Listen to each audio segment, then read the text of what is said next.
Feedback तो अभी बोलने की कोई ज़रूरत ही नहीं है, क्योंकि 4 तारीख को चुनाव के नतीजे आ जाएंगे, परिणाम पूरे देश में विश्व में सामने आ जाएगा।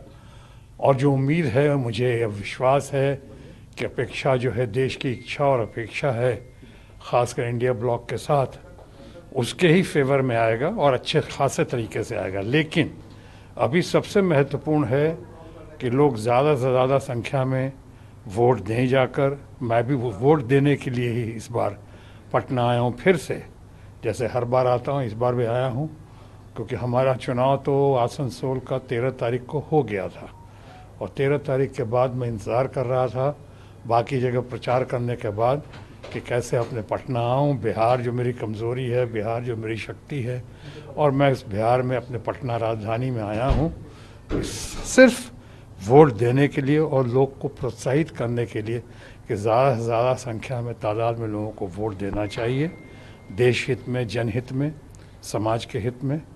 और मैं ये भी कहना चाहूँगा कि जिस तरह से बंगाल ने आज पूरे देश में रिकॉर्ड कायम किया है, सबसे ज़्यादा वोटिंग बंगाल में ही हुई है, शायद करीब 78% या 80%। उम्मीद करता हूँ कि इस बार बंगाल में शायद 80% से भी ज़्यादा वोटिंग हो वहाँ पे।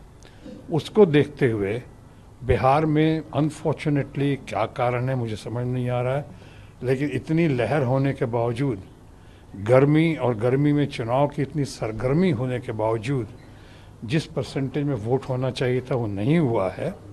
अब मैं चाहूँगा ख़ासकर 7वें चरण का, चाहे आखिरी चरण जो है चुनाव का, 2 महीने ले लिए इन लोगों ने चुनाव करवाने में, बहुत लंबा ज़्यादती थी। मेरा ख्याल है किसी ख़ास माननीय को ये फेवर करने के लिए, ताकि वो ज़्यादा से ज़्यादा प्रचार कर सकें, इसके लिए शायद 2 महीने का वक्त रखा गया। अलग बंगाल और बिहार में 7 फेजेज में, इसलिए मैं कह रहा हूँ कि रखा तो था माननीय के प्रचार प्रसार को मौका मिले इसलिए, लेकिन वो बूमरैंग कर गया। अब उनको मौका मिला, उससे ज़्यादा इंडिया ब्लॉक के लोगों, यूनाइटेड अपोजिशन को, ममता जी को, बाकी तमाम लोगों को, राहुल से लेकर अखिलेश से लेकर और तेजस्वी यादव तक, सबको भरपूर मौका मिला उनकी बातों को काउंटर करने का और अपनी बातों को सामने रखने का।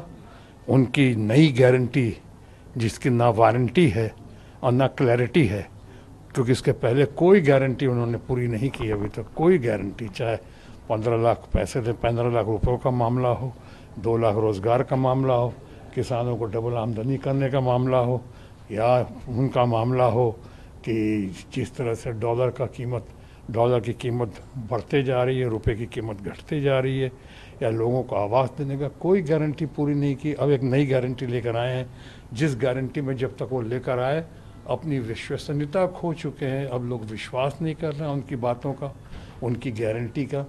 तो वो सब, उन सब बातों को फैसला करने के लिए, फाइनल फैसला करने के लिए फाइनल फेज़ में लोगों को बहुत ज़बरदस्त तादाद में सामने आना होगा वोटिंग देने के लिए। यही मेरी कामना भी है और यही मेरी अपील भी है। एक सवाल है सर, प्राइम मिनिस्टर मेडिटेशन में चल गए हैं 2 दिन को लेकर, कैसे देखते हैं? आपके भी पुराने फ्रेंड रह चुके हैं। देखिए, हाँ, मेरे माननीय प्रधानमंत्री हमारे, मैं उनको मित्र की तरह देखता हूँ, दोस्त के देखता हूँ, और वो मेडिटेशन में गए हैं कि मीडिया अटेंशन के लिए गए हैं।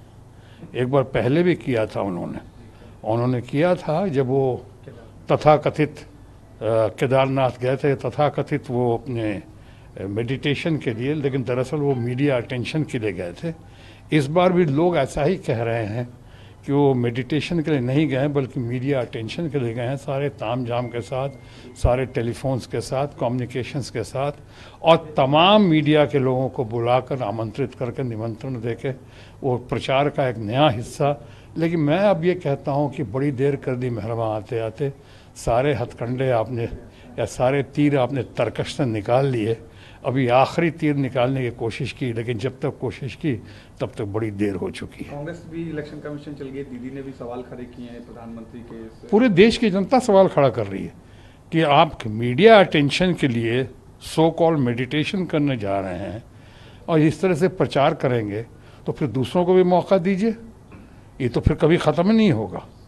ये what is right for Peter should be right for Paul. जब उनके लिए सही है तो बाकी के लिए भी सही होना चाहिए। प्रधानमंत्री को तो आपने 2 महीना प्रचार का मौका दे दिया, हवाई जहाज़ सारी सिक्योरिटी के साथ एक एक ट्रिप पे उनके करोड़ों करोड़ खर्च होते हैं। 8,500 9,000 करोड़ का हवाई जहाज़ है, 12 15 करोड़ का उनके पास गाड़ियाँ हैं।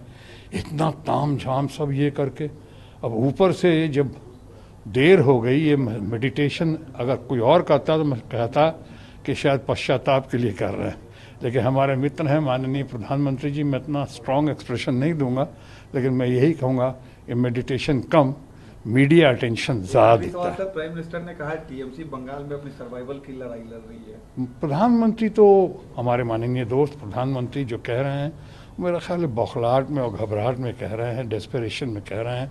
वो देख रहे हैं देश की हवा किधर चल रही है, रुख किधर हवा का। यानी कहते हैं ना कि ये अब हवाएं ही करेंगी रोशनी का फैसला, जिस दिए में जान होगी वो दिया रह जाएगा। और साथ ही ये भी कह रहे बना रहे थे जो किस्से हमारी तबाही के, उन्हें खबर ही नहीं कि रुख बदल रही है हवा।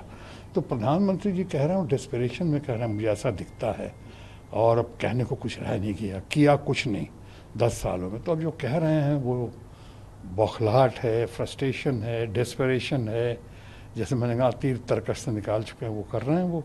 और इसका मैं नहीं समझता कोई असर पड़ेगा, और असर पड़ना चाहिए भी नहीं, क्योंकि लोग काम पूछ रहे हैं, आपका नाम नहीं, आपका काम पूछ रहे हैं। क्या काम किया इन्होंने, या क्या क्या वायदे पूरे किए, क्या क्या वायदे पूरे किए, क्या क्या आपने कहा और क्या किया। ऑपोजिशन ने आज इतनी अच्छी अच्छी स्कीम सामने ला के आ गए हैं वो लोग, सामने लाए हैं वो लोग, चाहे उसमें आपके ये हो ऑपोजिशन का मामला जो है कि या तो 1 लाख गरीब औरतों को, महिलाओं को, हमारे परिवार की, उनको देने का वादा हो, कि 25 लाख रुपए स्वास्थ्य योजना का उनका वादा दावा हो, कि हमारे जितने बेरोज़गार यूथ हैं जो खासकर जिनके पास डिप्लोमा है या डिग्री है, उनको स्टाइपेंड के तौर पे 1 साल नौकरी पक्की 1 लाख रुपए देने का वायदा हो। 8,500 रुपये महीने क्या खटाखट या टकाटक या धकाधक जो है वो हो। तो इसका बहुत असर पड़ा है, और इससे लगता है इसी बौखलाहट में प्रधानमंत्री जैसा कह रहे हैं। मुझे लगता है, मैं अपने अनुभव के आधार पर कह सकता हूँ कि बंगाल में ममता बनर्जी जो आज देश की सबसे सर्वाधिक popular, powerful, important, prominent leader हैं, अकेली महिला मुख्यमंत्री हैं, इस महिला एम्पावरमेंट के दौर में वो एक बार फिर से दिखा देंगी कि बंगाल में टीएमसी और ममता बनर्जी कैसे स्वीप करती हैं इस चुनाव में।